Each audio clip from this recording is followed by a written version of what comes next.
Shalom rekan-rekan terkasih, puji nama Tuhan, kita bersyukur pada saat ini bahwa Tuhan Yesus baik, Tuhan Yesus luar biasa. Kita ada sampai pada saat ini semua karena kasih dan anugerah Tuhan. Puji Tuhan, pada saat ini kembali lagi dengan saya Lydia Esther dalam program Living for Christ Indonesia. Mencintai Tuhan, berhenti menghakimi, dan menjadi berkat. Dalam program ini terdiri dari 3 segmen. Segmen yang pertama, cerita kita. Segmen kedua, topik kita. Segmen ketiga, apa kata firman Tuhan buat kita. Puji nama Tuhan, pada saat ini kita akan masuk pada segmen yang pertama. Dan pada segmen yang pertama ini sudah bergabung bersama dengan kita, Pastor Widya Wahyuni dari Gereja Kristen Setia Indonesia, Desa Batu Makada, Kecamatan Kalumpang, Kabupaten Mamuju dari Sulawesi Barat. Beliau adalah hamba Tuhan yang masih muda, yang sangat muda, yang dipakai oleh Tuhan, melayani pekerjaan Tuhan. Puji nama Tuhan, Shalom, Pastor Widya Wahyuni. Shalom Ibu. Puji Tuhan, luar biasa, sangat muda sekali ya. Kalau dibandingin, wow, umur kita memang luar biasa. Ini adalah anugerah Tuhan bahwa masih sangat muda Tuhan sudah memakai menjadi gembala sidang ya. Iya Bu, betul. Wow, luar biasa. Sudah memegang jemaat, Tuhan sudah percayakan jemaat yang ada di Sulawesi Barat, Mamuju ya.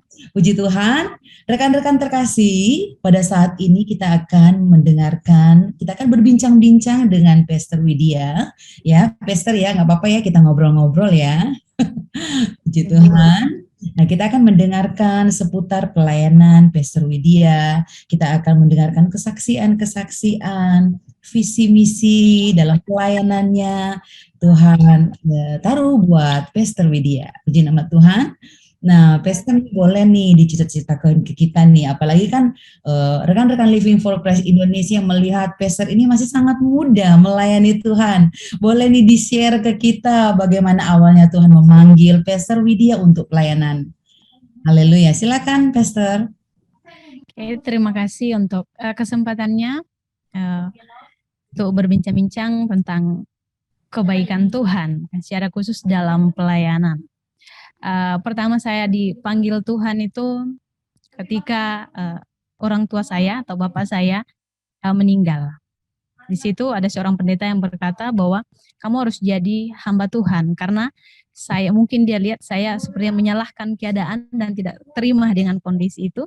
Tetapi ketika pendeta itu mengatakan demikian, saya merasa terpanggil dengan suara itu ketika ia mengatakan kamu harus menjadi hamba Tuhan supaya tidak menjadi pendendam. Akhirnya saya memutuskan untuk masuk sekolah Kristen. Dan puji Tuhan, saya tidak pernah berpikir untuk menjadi seorang gembala, tetapi itulah luar biasanya Tuhan. Ketika saya kuliah dan masih kondisi yang ya seperti itu, masih muda dan lain sebagainya, saya diarahkan untuk menjadi seorang pastor. Cuman saya tidak berpikir sampai ke sana. Tetapi ketika saya praktek di Sumatera waktu itu, saya diingatkan terus sama ibu gembala yang ada di Sumatera tempat saya praktek. Beliau mengatakan bahwa waktu ini singkat. Jadi kita harus memberi hidup kita kepada Tuhan. Bukan hanya ketika kita pergi pelayanan seperti ini, tetapi harus totalitas. Bukan ketika selesai kuliah sudah mau kerja apa terserah, tidak. Tetapi betul-betul dimanapun kita hadir harus kita memberi diri kita kepada Tuhan. Selesai kuliah saya kembali ke kampung saya, itu di Sulawesi Barat. Lalu saya melihat ada seorang hamba Tuhan yang di tempat saya melayani itu sudah sangat tua. Dan karena di tempat pelayanan saya sekarang itu harus ditempuh dengan berjalan kaki. Jadi Bapak pendeta ini sudah tidak kuat berjalan kaki, akhirnya di situ saya kembali lagi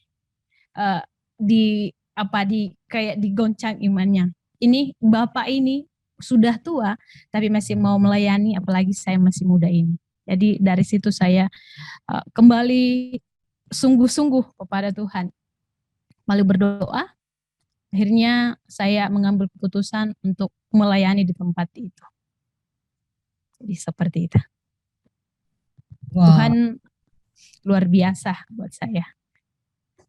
Yes, amin. Luar biasa, Tuhan luar biasa ya. Nah, kalau boleh tahu, kalau Mama masih ada? Masih ada. Masih, apa satu kampung atau satu pelayanan dengan Pastor Widya? Iya, saya melayani di kampung sendiri dan beberapa kampung Oh, yang lain. puji Tuhan, dengan figur seorang ayah ya, bisa membuat seorang anak untuk melayani pekerjaan Tuhan. Luar biasa, panggilan Tuhan luar biasa buat kita semua ya. Ketika kita meresponi panggilan Tuhan dan kita percaya bahwa Tuhan menyertai Pastor Widya. Walaupun sangat muda, tetapi Timotius berkata, jangan biarkan orang seorang pun menganggap engkau rendah karena engkau muda, tetapi biarlah kasih dan kuasa Tuhan berlaku buat kita semua. Haleluya. Puji nama Tuhan, menarik sekali nih. Puji Tuhan. Kita bersyukur bahwa kita mempunyai Tuhan yang luar biasa, kita mempunyai Tuhan yang sungguh amat dahsyat. Nah, boleh nih diceritakan ke kita, Pastor Widya, visi dan misi yang Tuhan taruh di hati Pastor Widya saat ini. Visi dan misi yaitu sebagaimana visi dan misi dari Bapak Pendeta yang menjadi motivator buat saya juga, yaitu menjangkau yang belum terjangkau, mengasihi yang belum terkasihi.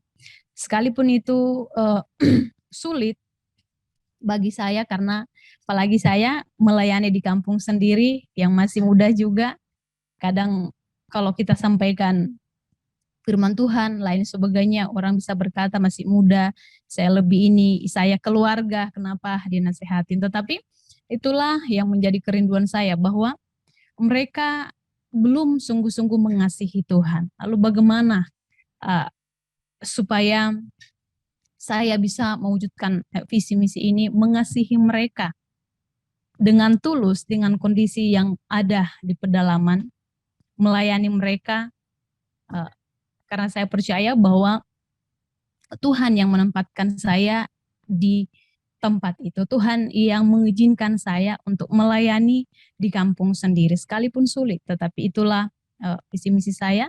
Saya mau melayani mereka, mengasihi mereka yang belum dikasihi. Itu seperti. Amin. Visi dan misi yang luar biasa, melayani Tuhan dan mengasihi jiwa-jiwa yang belum mengenal Tuhan. Luar biasa, apalagi Tuhan memanggil Pastor Widya di kampung sendiri. Ini adalah hal yang sangat luar biasa. Kita bisa membangun kampung kita ya, Pastor ya. Kita bisa membangun desa kita bisa membawa jiwa-jiwa datang kepada Tuhan. Itu hal yang luar biasa. Dan kita percaya bahwa ketika kita melayani Tuhan, ketika kita mempersembahkan hidup kita kepada Tuhan, kita percaya bahwa penyertaan Tuhan sempurna buat kita semua. Amin, haleluya. Kita percaya ya Pastor Widya ya, dengan kita bersama-sama dengan Tuhan, pasti ada banyak hal-hal yang Tuhan perbuat dalam hidup kita. Bahkan kita bisa berkata, wow, kami sangat mengagumi Tuhan. Tuhan selalu membuat kita terpesona ya. Nah, pasti ada banyak hal-hal yang begitu mengesankan yang Tuhan buat untuk kita semua. Boleh nih di-share ke kita, ke rekan-rekan Living for Christ Indonesia, hal-hal yang Pastor Widya alami, hal-hal yang begitu mengesankan bersama dengan Tuhan. Terima kasih. Begitu banyak seperti yang sudah disampaikan Ibu Lydia, banyak hal yang mengesankan bersama dengan Tuhan. Tapi saya ingin berbagi hanya 2 saja.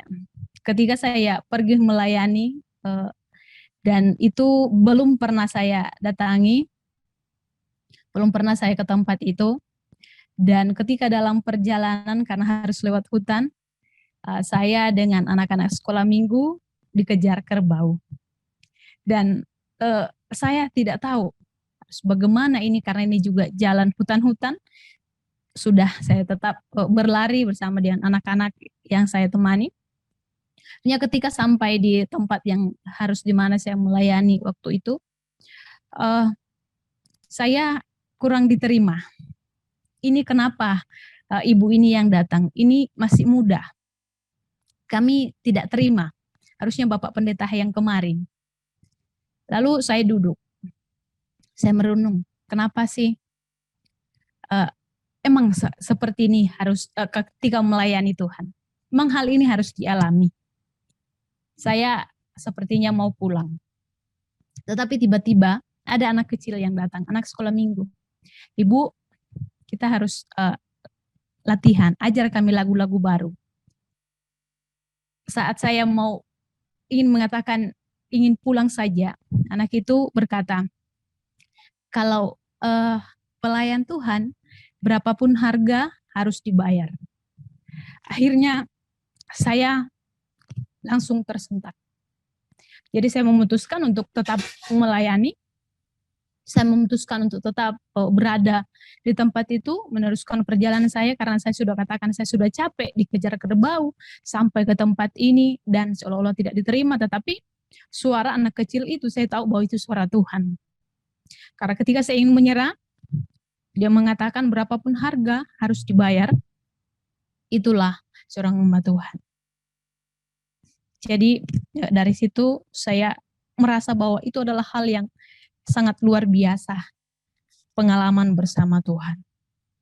Lalu yang berikutnya, ketika saya masih ke kampung itu juga, tetapi masih lebih jauh daripada yang tadi saya diterima.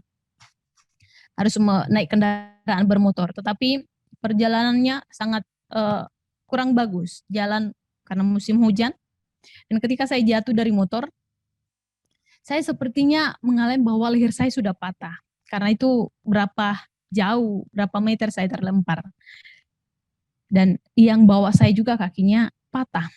Tapi ketika saya berdiri, saya bilang, saya percaya bahwa pemeliharaan Tuhan itu sempurna.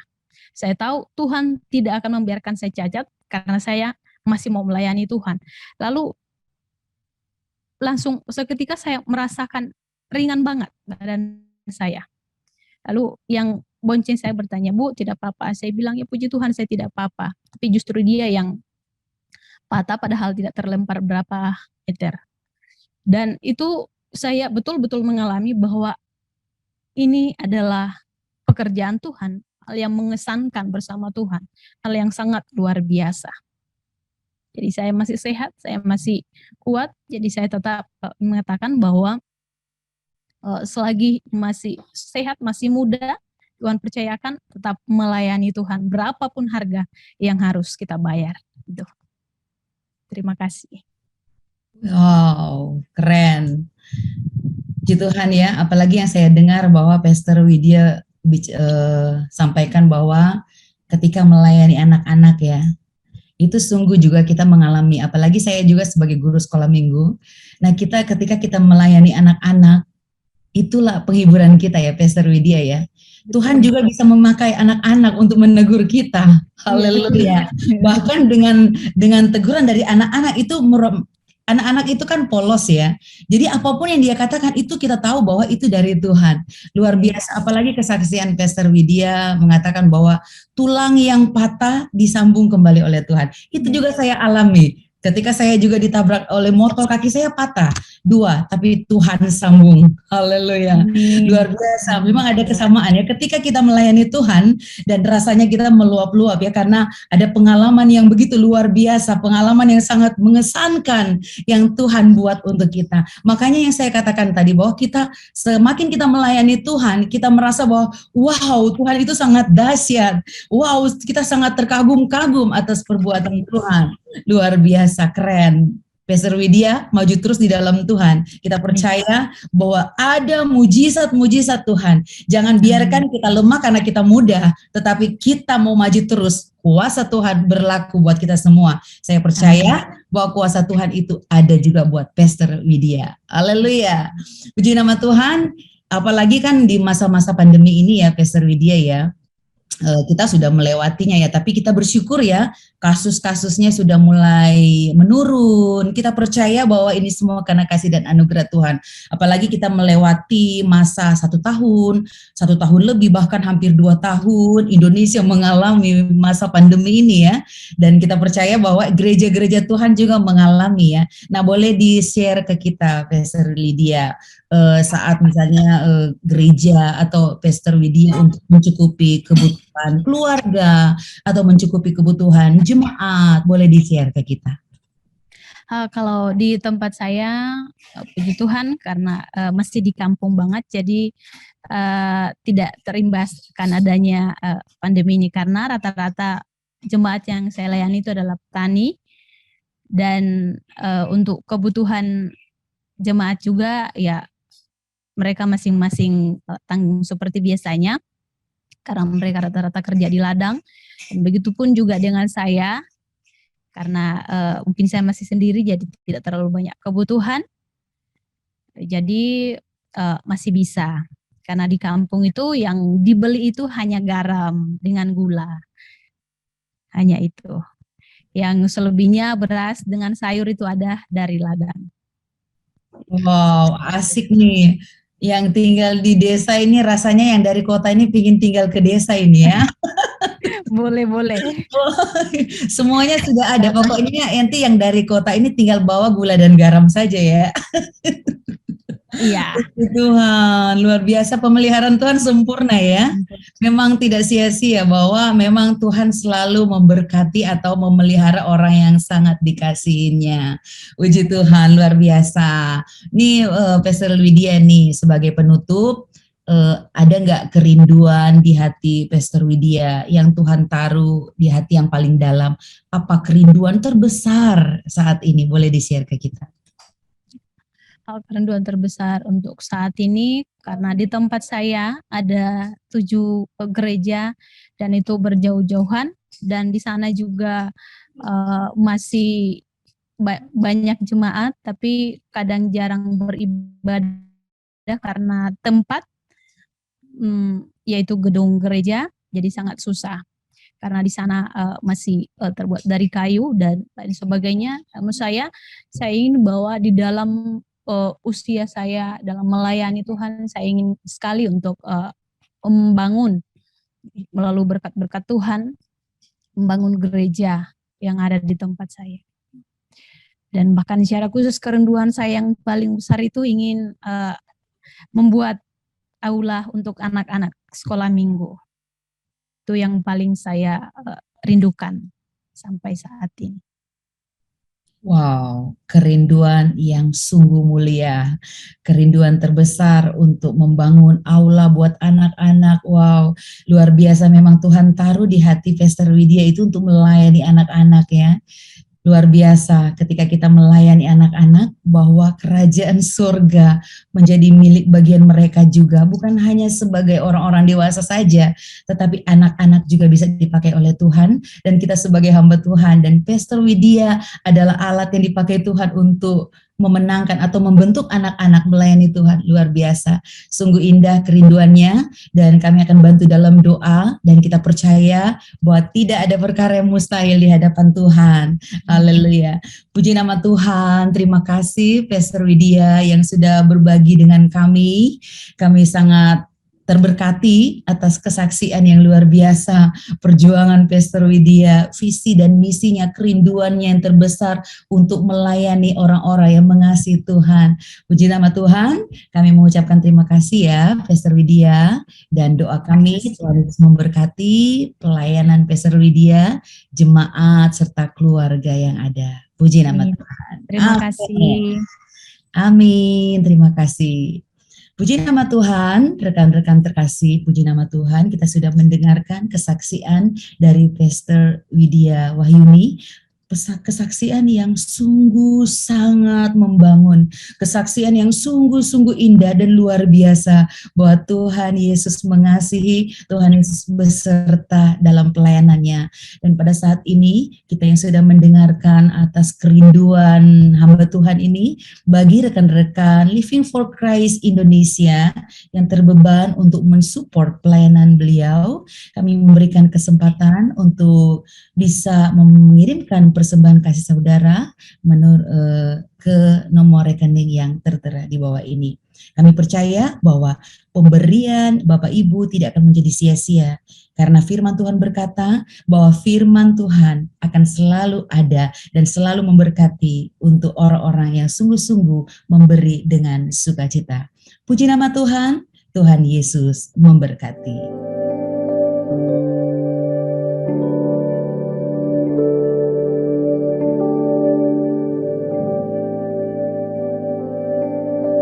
Shalom rekan-rekan terkasih dalam nama Tuhan Yesus Kristus. Kembali lagi dengan saya Lydia Esther dalam program Living for Christ Indonesia. Mencintai Tuhan, berhenti menghakimi, dan menjadi berkat. Puji nama Tuhan, rekan-rekan yang terkasih. Kita tadi sudah menyaksikan seorang hamba Tuhan, kesaksiannya yang begitu luar biasa melayani Tuhan. Dan visi misinya dalam pekerjaan Tuhan. Nah, Bapak Ibu yang rindu untuk mensupport beliau bisa mengirimkan persembahan kasih saudara melalui rekening yang sudah tertera. Puji nama Tuhan, pada saat ini kita akan masuk pada segmen yang kedua. Dan segmen yang kedua ini kita akan berbicara dengan atau berbincang-bincang dengan anak muda dan narasumber kita yang dipakai oleh Tuhan. Puji Tuhan telah hadir bersama dengan kita, yaitu anak muda Mary Elizabeth. Ya, betul ya. Shalom Mary Elizabeth. Puji Tuhan, bersama dengan Raudatul Jannah, panggilannya Oja ya. Ya, shalom Oja. Puji Tuhan. Dan pada saat ini juga sudah bergabung bersama dengan kita Bapak Pendeta Kurniadi dari GKMI, Gereja Kristen Maranatha Indonesia, Bukit Sion, Bandung. Halo, shalom Pak Pendeta. Shalom. Puji Tuhan, apa kabarnya Pak? Luar biasa, Mbak Lydia. Amin. Tetap semangat maju terus dalam Tuhan. Haleluya. Puji Tuhan, pada saat ini kita akan berbincang-bincang dengan anak muda ya. Nah, supaya kita lebih kenal lagi Pak, kita ingin berkenalan dong sama anak muda kita ya. Amin. Iya, boleh diperkenalkan dirinya, namanya, dan mungkin kesibukannya sehari-hari boleh nih diceritakan ke kita. Halo, izin memperkenalkan diri. Nama saya Mary Elizabeth, saya seorang mahasiswi di Universitas Pasundan Bandung, jurusan Hubungan Internasional. Ya. Shalom semuanya, nama saya Raudatul Jannah, biasa disapa Oja. Kesibukannya sekarang kuliah dan melayani. Iya, puji Tuhan. Oja dan Elizabeth ya. Puji Tuhan. Puji Tuhan rekan-rekan yang terkasih, topik kita kali ini adalah topik yang luar biasa. Adalah Allah penjamin masa depan. Bagi umat Kristen, bagi orang percaya, masa depan itu bukan hanya hayalan ya Pak ya. Masa depan itu bukan hanya sebagai impian, tetapi kita tahu bahwa masa depan itu adalah rancangan dari Tuhan. Makanya rancangan dari Tuhan itu pasti yang terbaik. Kalau kita mau baca di dalam Yeremia 29 ayat 11, saya akan bacakan. Sebab aku ini mengetahui rancangan-rancangan apa yang ada padaku mengenai kamu. Demikianlah firman Tuhan, yaitu rancangan damai sejahtera, bukan rancangan kecelakaan, untuk memberikan harimu hari depan yang penuh dengan harapan. Nah, puji Tuhan, pada topik ini kita tahu bahwa Allah sebagai penjamin masa depan. Mungkin akan ada pertanyaan-pertanyaan ya, misalnya kalau misalnya masa depan yang bagaimana yang Tuhan berikan buat anak-anak muda, bagi orang percaya ya. Muncul lagi pertanyaan, kalau misalnya Tuhan itu sebagai penjamin kita, kenapa harus khawatir gitu ya. Nah, pasti ada banyak pertanyaan di kalangan anak muda, kan Allah sebagai penjamin masa depan. Nah, pada saat ini kita akan berbincang-bincang dengan Bapak Pendeta, dan saya akan memberikan kesempatan kepada Oja dan Elizabeth ya. Boleh nih tanya-tanya sama Bapak Pendeta semuanya ya tentang masa depan. Boleh, silakan. Shalom Bapak Pendeta. Shalom Oja, Elizabeth, ya. Ini topik menarik ya, masa depan gitu, apalagi di pertengahan di seperempat umur. Kan ada namanya quarter crisis life nih Pak Pendeta nih yang lagi viral diisukan gitu. Nah, kebanyakan kita itu khawatir gitu loh sebagai anak muda gitu. Khawatir besok mau makan apa, mau pakai apa, mau minum apa. Kadang kita mau ke kampus mau pakai apa aja kita bingung nih Pak Pendeta nih. Atau apa sih akan kita lakukan ke depannya gitu. Bagaimana kita sering bergelut dengan pikiran sendiri. Nah, bagaimana Allah itu menanamkan pikiran kepada kita tuh supaya kita yakin gitu loh Pak Pendeta gitu. Dan apa yang kita jalankan itu sungguh-sungguh kita berada dalam rancangan Tuhan tuh bagaimana untuk tahu itu Pak Pendeta. Iya. Puji Tuhan, ini satu hal yang luar biasa yang boleh dibukakan oleh Tuhan kepada anak-anak muda kita. Saat ini memang kalau melihat lingkungan tempat kita berada, itu bukannya membuat kita bersemangat. Apalagi dalam masa pandemi ini. Jangankan tidak masa pandemi, ya kan? Dalam masa sebelum pandemi pun juga saya percaya banyak anak muda yang bertanya-tanya. Tapi ada hal khusus yang sebetulnya Tuhan taruh di dalam kehidupan anak-anak muda yang percaya kepada Tuhan Yesus. Apa sih sebetulnya yang Tuhan taruh di dalam anak-anak muda yang percaya kepada Tuhan Yesus? Karena firman-Nya sudah jelas ditemukan dan ditentukan. Karena Allah kita itu memiliki cara pandang yang berbeda di dalam kehidupan khususnya untuk anak-anak muda. Kenapa? Kalau di dalam kehidupan anak muda, pasti mereka akan berbicara setelah saya lulus kuliah, kemudian saya bekerja, bahkan ada yang bilang saya mau merit, dan setelah itu saya baru melayani. Ya. Tapi itu sebenarnya adalah tahapan-tahapan yang cara dunia itu berpikir. Ya. Apa sih cara pandang Tuhan Yesus Kristus yang Tuhan tetapkan di dalam kehidupan kita? Kita lihat sama-sama di dalam Matius 6 ayat yang ke-33. Saya bacakan saja, katakan, "Tetapi carilah dahulu kerajaan Allah dan kebenarannya, maka semuanya itu ditambahkan kepadamu." Nah, ini sangat jelas. Tuhan Yesus tidak memandang apakah anak muda atau anak tua, bahkan sekalipun itu anak-anak yang Tuhan telah tetapkan. Tapi firman ini berlaku untuk semua. Ini cara pandang yang Tuhan taruh di dalam kehidupan kita sebagai umat percayanya. Jadi saudara yang dikasih oleh Tuhan, anak-anak muda yang dikasih oleh Tuhan, Tuhan menetapkan dalam kehidupan kalian berdua dan saya khususnya, bahwa kita hendaklah mencari kerajaan Allah dan kebenarannya. Karena itu sangat berbicara hal yang spesifik, yang berbeda dengan apa yang ditawarkan dunia. Iya kan? Ya, kalau yang ditawarkan dunia seperti dikatakan, saya harus sekolah dan seterusnya dan seterusnya. Tapi yang ditawarkan atau cara pandang Tuhan Yesus itu dikatakan bahwa carilah dahulu kerajaan Allah dan kebenarannya, maka semuanya itu akan ditambahkan kepadamu. Apa yang sangat mudah saudara dikasih oleh Tuhan? Ya, Anda anak muda pasti tahu apa yang disebut melayani. Tahu apa yang dikatakan memiliki hubungan yang intim dengan Tuhan. Tahu bagaimana memiliki teladan di dalam kehidupannya sebagai anak muda. Itulah yang sebetulnya Tuhan inginkan dari kalian-kalian, yang disebut dengan cara pandang Tuhan. Di luar sana, ya, banyak mereka melakukan hal-hal yang tidak sesuai dengan cara pandang Tuhan kita. Karena berbicara, ya kalian tahulah, ya bagaimana anak-anak muda sekarang. Jangankan mereka itu dengan kebebasan yang mereka lakukan, ya kan? Tapi mereka pun juga kadang-kadang membuat satu inisiatif-inisiatif yang tidak sejalan dengan kebenarannya dan sesuai dengan kerajaan Allah.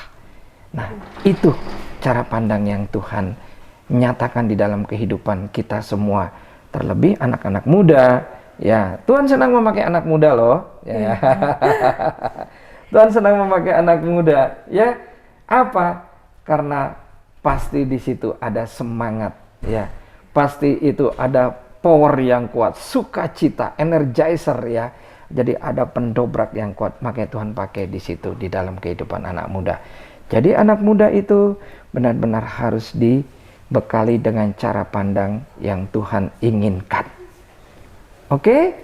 Ada lagi yang Saya, Pak ingin? Pendeta, Oke, silakan. Terima kasih sebelumnya Pak Pendeta sudah ditanggapi. Haleluya. Ya, Ya, saya Tuhan. izin bertanya Pak Pendeta Ya. soal kita seringkali kan sebagai manusia memiliki atau punya keinginan rencana cita-cita kan, apalagi saya sebagai mahasiswa gitu. Bagaimana sih kehendak Tuhan atau peran Tuhan atas kehidupan kita atau otoritas Tuhan dalam kehidupan kita, seperti itu? Ya, benar ya, Abed. Saat ini karena sebagai anak muda, ya, itu kan masih punya semangat yang luar biasa, sehingga dia mengatakan bahwa akulah yang hebat, ya kan? Kenapa? Itu pasti akan dipicu oleh karena lingkungan, ya kan? Aku ingin lebih dari dia. Aku ingin lebih dari rekanku. Sikap-sikap bersaing itulah yang menjadikan dirinya itu tanpa disadari dia akan terseret oleh kondisi-kondisi di dunia ini. Tapi sebenarnya di dalam kehidupan umat manusia, percayalah, ada tangan kuat yang mengendalikan kehidupan kita semua. Ini yang sering dilupakan. Ya, kalau memang pada saat anak muda tersebut dia mengatakan apapun yang ditetapkan, apapun yang dirancang, apapun yang direncanakan itu achieve atau berhasil dia lakukan, dia selalu lupa bahwa itu adalah kekuatannya, adalah kegagahannya, adalah kepintarannya. Bahkan ada lebih lagi mengatakan aku yang hebat. Dan yang nggak pernah lepas dari itu kita kan apa? I'm superhero. Wah, itu tanpa sengaja itu akan menjadi label daripada anak-anak muda ataupun siapapun. Sehingga di sini Tuhan mengingatkan kepada kita sebagai manusia ciptaannya bahwa ada yang mengendalikan kehidupannya. Nah, sudah dikasih oleh Tuhan. Abed, Ona, ya kan, dan Mbak Lydia, ya. Kita terkadang itu suka melupakan kendali Tuhan. Kita berdoa itu selalu ingin apa? Minta berkat sebaliknya ya. Tapi sebenarnya kita tahu bahwa di dalam doa itu sebetulnya kuncinya apa? Kita mengakui bahwa Tuhan itu mengendalikan kehidupan kita. Nah, dan Tuhan itu benar-benar tangannya itu memegang kehidupan kita. Seperti yang dikatakan di dalam Amsal 19 ayat 21. Coba Ona sampaikan ya. Dan benar-benar di situ kita akan melihat Allah itu memiliki otoritas tunggal di dalam kehidupan manusia. Kehidupan umat yang diciptakannya. Sehingga dialah pemilik otoritas tunggalnya. Silahkan dibaca di dalam Amsal 19 ayat 21. Dan kita lihat betapa berkuasanya Tuhan dalam kehidupan kita. Silahkan. Amsal 19 ayat 21 berkata, banyaklah rancangan di hati manusia, tetapi keputusan Tuhanlah yang terlaksana. Haleluya. Amen. Itu membuktikan Amsal berbicara secara bijak. Amsal menyatakan demikian, bahwa banyak rancangan di dalam hati manusia. Ya, apalagi kalian anak muda. Kak, aku pengen itu, aku pengen ini, nanti besok demikian, selanjutnya demikian. Itu rancangan-rancangan. Tapi dikatakan di situ ditutup dengan apa katakan?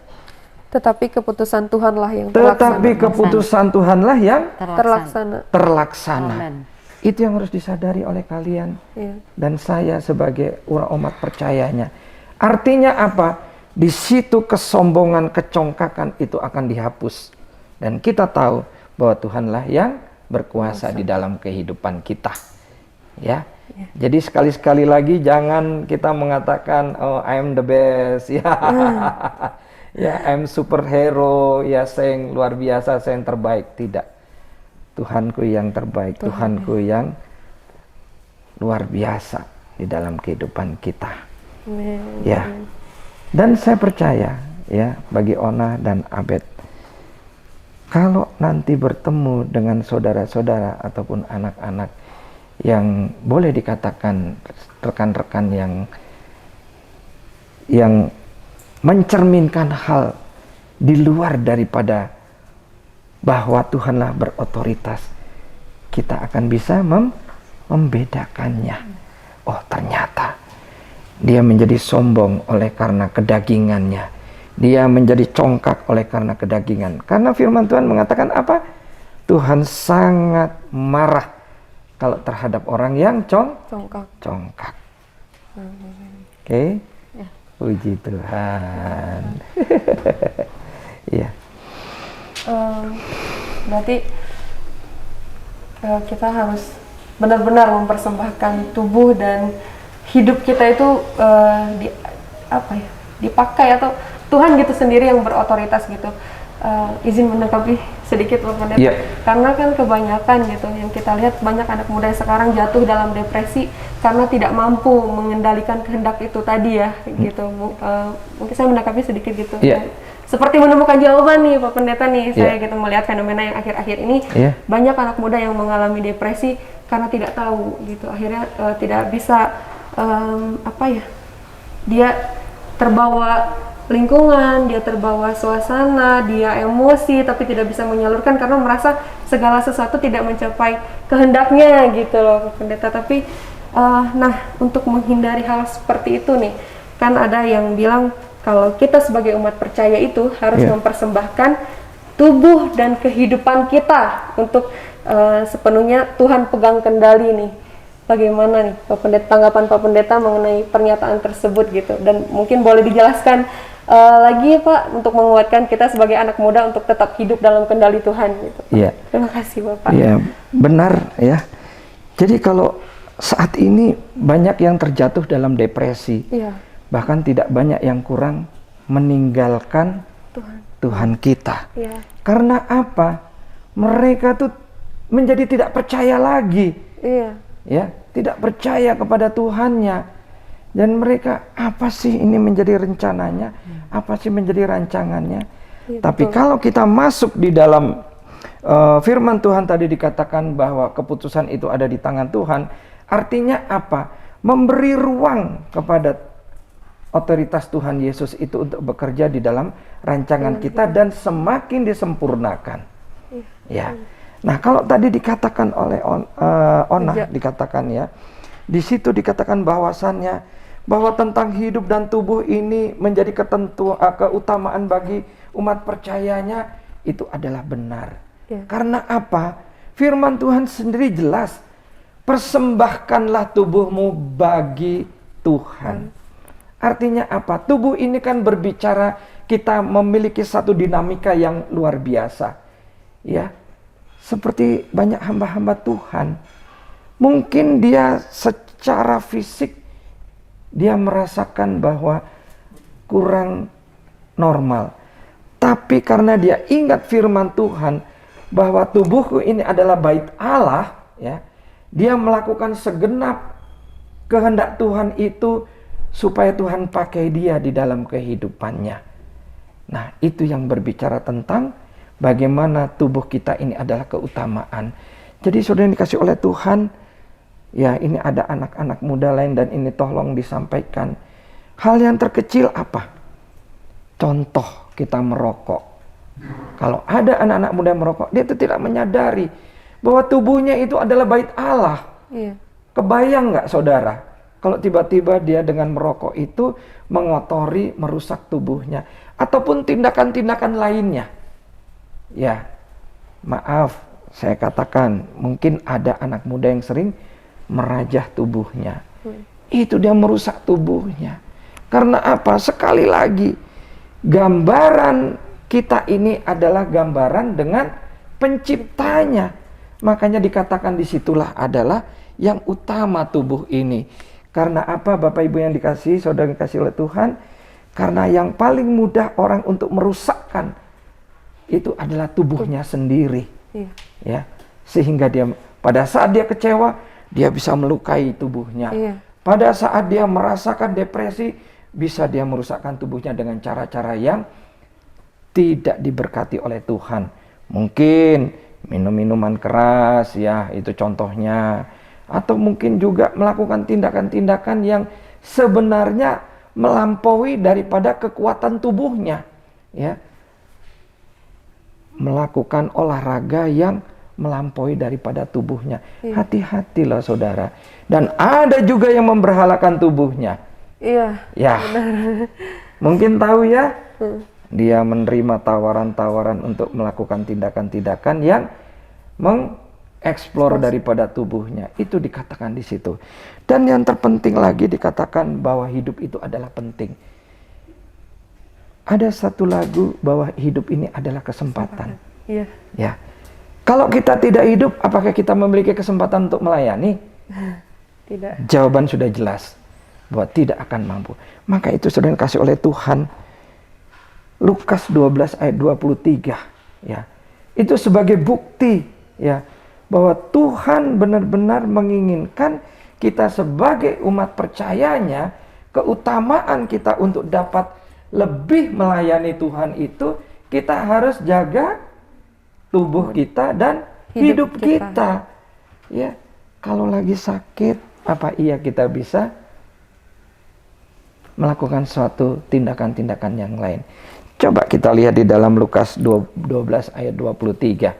Kita akan tahu di sana betapa Tuhan itu sebenarnya menetapkan satu hal yang spesifik di dalam kehidupan kita. Ya, coba Ona silakan baca. Lukas 12 ayat 23.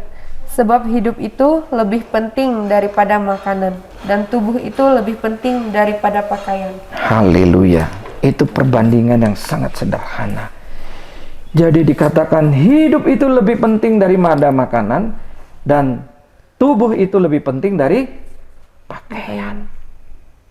Luar biasa. Ya. Jadi bukan karena kita tidak makan langsung tidak hidup. Bukan itu. Apakah kita harus berganti-ganti pakaian setiap waktu? Tentu bukan hal yang utama. Tapi yang terpenting, tubuh dan kehidupan itu keutamaan bagi umat percayanya. Amin. Amin. Ya.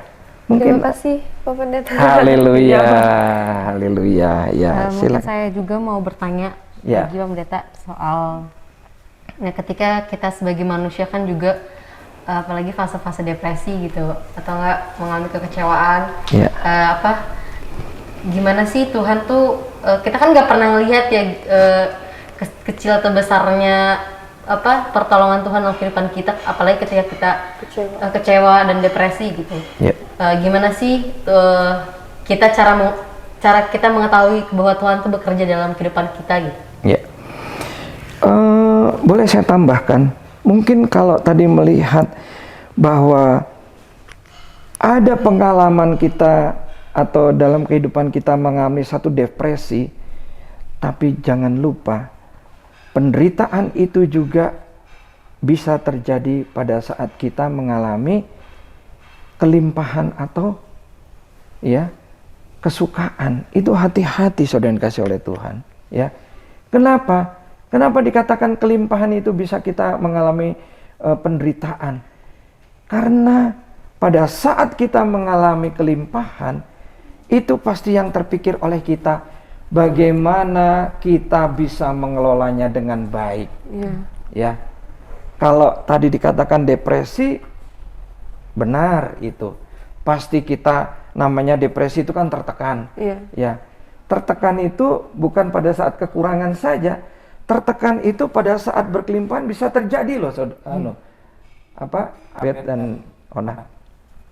Sekarang mungkin Ona belum mengalami, tapi saya rasa orang-orang pengusaha-pengusaha yang berkelimpahan dengan berkat pada waktunya itu, dia bingung, ini duit saya mau diapain? Ya, duit saya mau diapain? keuntungan saya mau diapain, ya kan?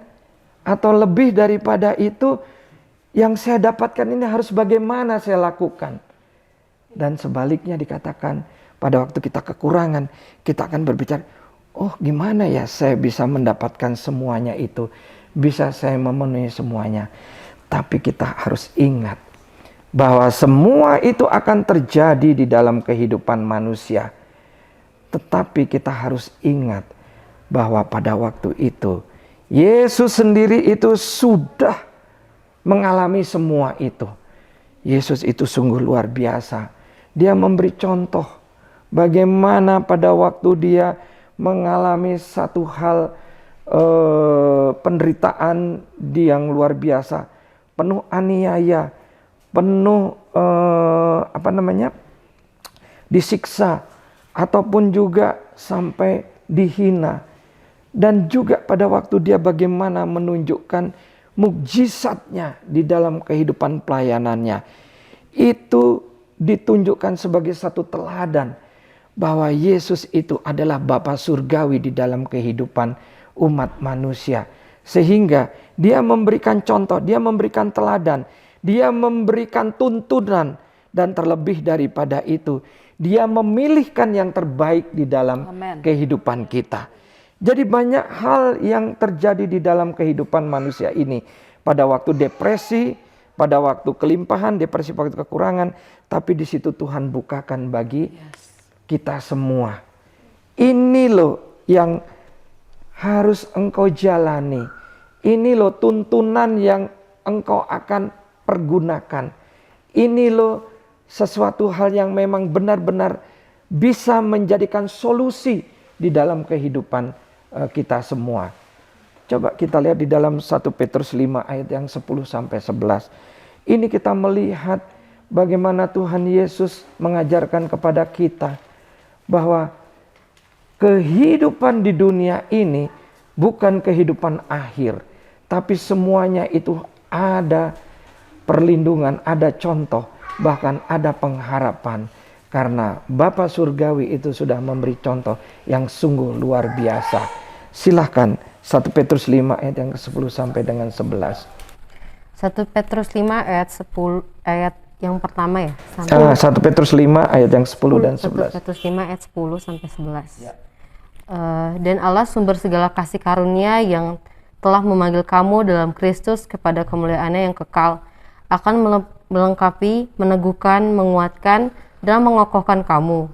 Sesudah kamu menderita seketika lamanya, ialah yang mempunyai kuasa sampai selama-lamanya. Amin. Amin. Ini jaminan yang Tuhan berikan kepada kita semua. Ya kan? Dikatakan di dalam ayat-ayat tadi, dikatakan firman Tuhan, Dia yang meneguhkan, Dia yang menguatkan, dan kemudian setelah itu Dia memberi pengharapan bahwa Tuhan Yesus tidak pernah meninggalkan kehidupan dengan kita. Nah, itulah bentuk daripada Tuhan Yesus menjamin kehidupan kita semua di dalam kehidupan di dunia ini. Karena nanti pada waktu mati kita tidak mungkin ada lagi jaminan. Jadi justru pada waktu hidup inilah kita menghidupi firman Tuhan itu bagaimana. Ya. Jadi banyak hal yang Tuhan berbicara kepada kita semua, khususnya kepada kalian anak muda. Jadi kalau ternyata baru harus remedial mahasiswa kan, ya itu rasa-rasanya udah runtuh semuanya, ya kan? Ya, tapi Tuhan mengatakan, meneguhkan bahwa Dia adalah penolong yang sejati, bahwa Dia adalah pengharapan yang benar-benar menyatakan janjinya dari dahulu, sekarang, dan sampai selama-lamanya dikatakan itu.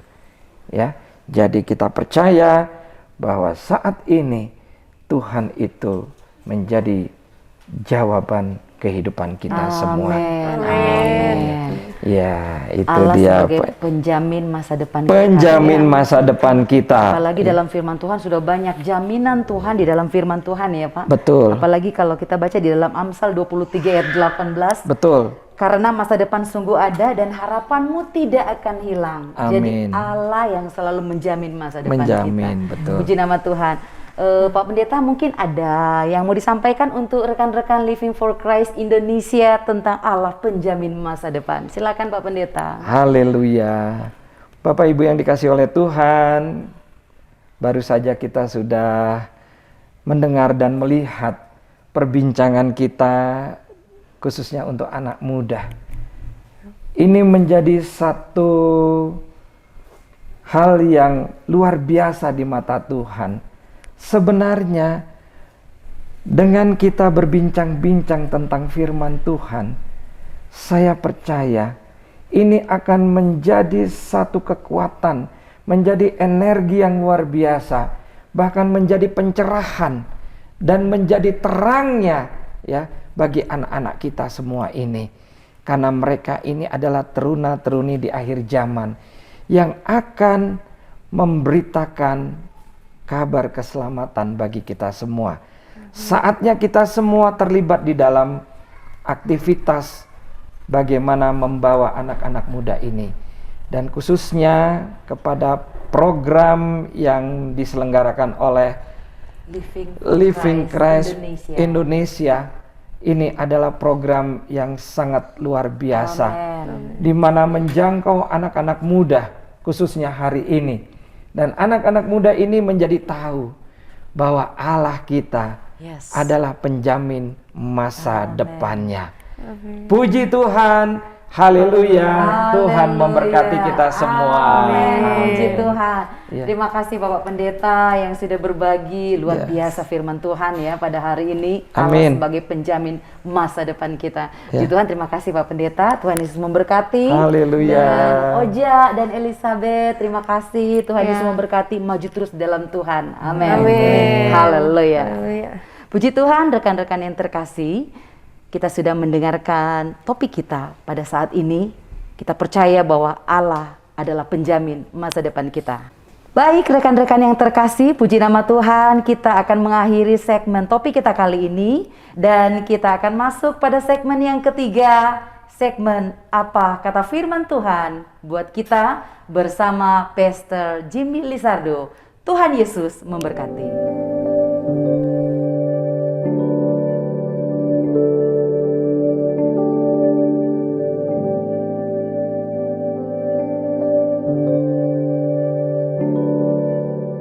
Shalom rekan-rekan terkasih dalam Yesus Kristus. Tadi kita sudah mendengarkan diskusi yang menarik dari Pendeta Kurniadi, kemudian juga dari Saudara Mary Elizabeth atau Obed ya, Abed ya, kemudian dari Oja. Nah, menarik sekali ketika kita membahas tema Allah penjamin masa depan. Kita akan belajar apa kata firman Tuhan hari ini tentang tema kita Allah penjamin masa depan. Rekan-rekan terkasih dalam Yesus Kristus, setiap orang tanpa terkecuali punya kesempatan yang sama untuk memiliki masa depan yang cerah. Demi meraih masa depan yang cerah, semua orang berusaha dan bekerja keras.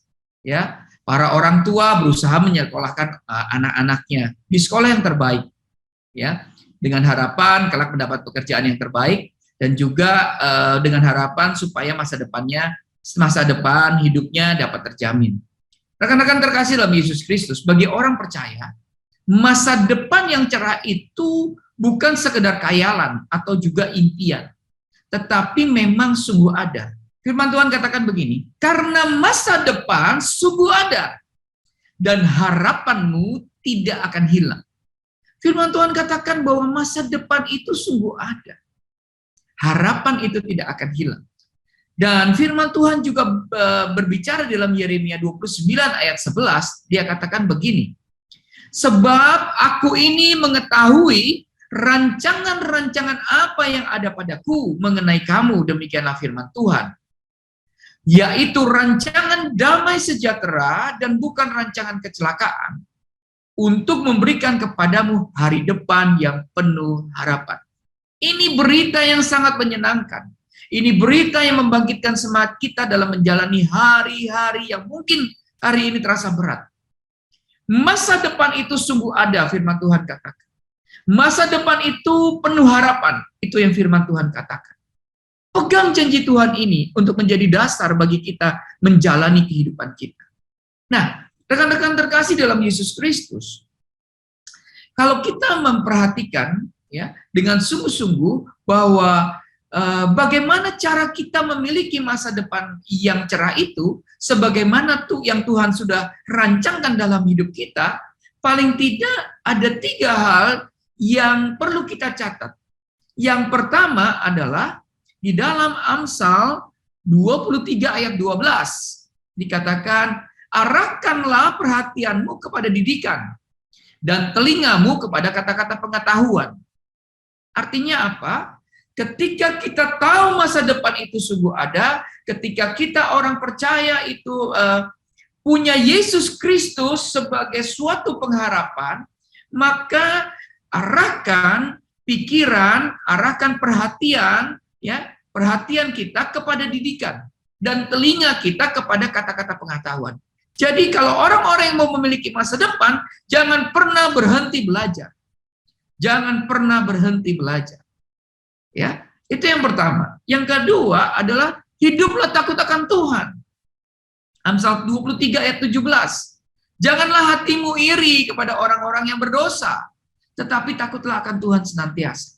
Hidup takut akan Tuhan itu, kita ada di dalam hidup yang takut akan Tuhan, kita percaya bahwa hidup kita di dalam track yang benar, di dalam masa depan yang sungguh ada itu. Yang ketiga, jangan khawatir. Firman Tuhan katakan di dalam Filipi 4 ayat 19.